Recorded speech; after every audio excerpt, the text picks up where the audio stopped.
انه قرارات رئيس الجمهوريه السي عبد المجيد تبون كانت قرارات في محلها. نهار قرر يقطع العلاقات مع المغرب.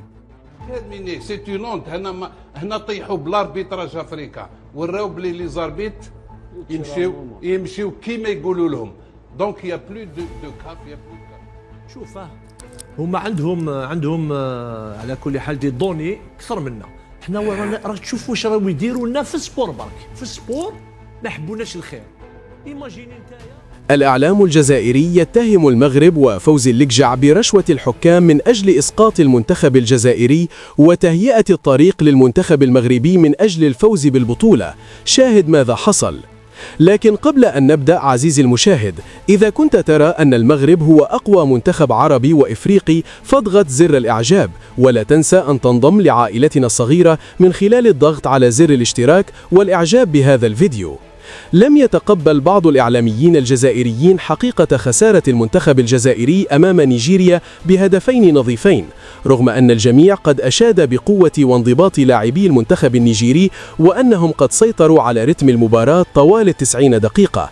لكن كان للصحف الجزائرية رأي آخر، بحيث نشرت بعض المواقع تصريحات تفيد أن وراء هذه الخسارة مؤامرة كبيرة، تصريحات اتهمت فيها أن المغرب منذ بداية البطولة وهو يقوم برشوة الحكام.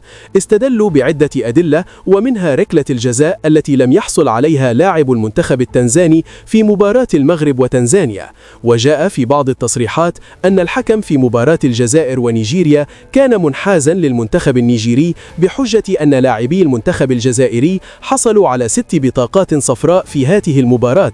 وأصابع الاتهام كلها وجهت إلى رئيس الجامعة المغربية لكرة القدم فوزي اللقجع، وقالوا أنه قام برشوة الحكم في مباراتهم ضد نيجيريا لكي لا نتواجه في دور نصف النهائي. فما رأيك عزيزي المشاهد؟